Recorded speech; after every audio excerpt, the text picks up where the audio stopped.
All right, welcome back. In this module, we're going to be talking about how to collect rent. Now, there's a right way and a wrong way, and we're going to go over both of them. So right off the cuff here, I want to talk to you about automatic rent payments.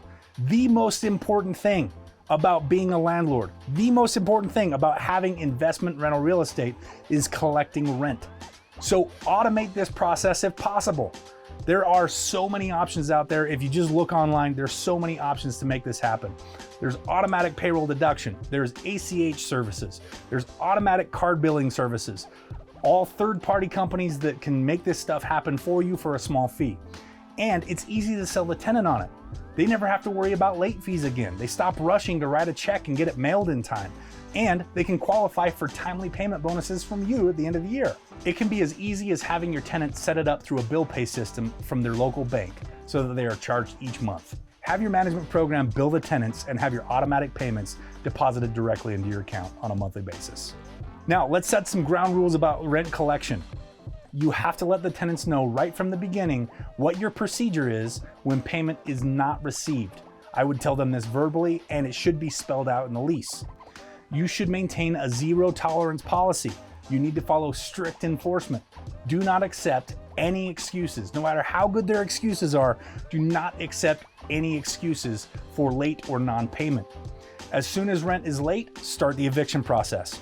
Make sure you check your state laws to see what's permitted and the procedure that you should follow for eviction. Now remember that this is a business. This is how you put food on your table, and this is your retirement that we're talking about here. So you should not feel guilty about evictions. You, not your tenants, are responsible for your cash flow. Stay in control.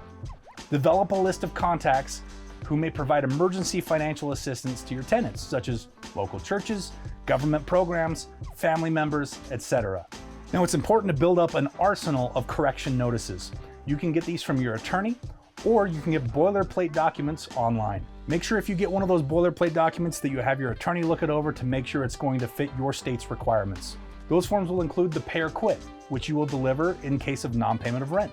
The perform or quit, in the case of a tenant not performing one of the other items in the agreement. Now remember that the state requires certain wording for each one of these documents, so it's important to be aware of state laws as well as having your attorney look them over. Always refer to the lease when delivering these notices. Remember that tenants are only bad tenants for 30 days. After that, the landlord is to blame. Do not delay when starting legal eviction procedures, and do not stop once you've started. When it comes to inspections of the property, your properties are too valuable to be left alone. Always conduct annual inspections. This will help you uncover needed repairs. It will also help you find out what your tenants' needs and wishes are. Remember that you're not checking up on the tenants, you're just assuring good service. This will make your tenant feel cared for and reveal his or her intentions of staying longer. For long-term tenants, you should be doing an inspection at least every 6 months. And for tenants with shorter terms, 2 years or less, you should be doing an inspection every quarter at a minimum. When executing the inspection, remember that inspections take about an hour to do correctly. You need to notify your tenants ahead of time about the inspection as required by law. Now, this does vary state to state. In some states, it's 24 hours. In some states, it's 48 hours. Make sure that you're aware of your state laws. You need to give the tenants a copy of the inspection report so they know what to expect. Some tenants will go through the report and repair any items before you show up. If issues are found, notify the tenant in writing. As I said at the beginning of this module, it's very important that you hold your tenants accountable.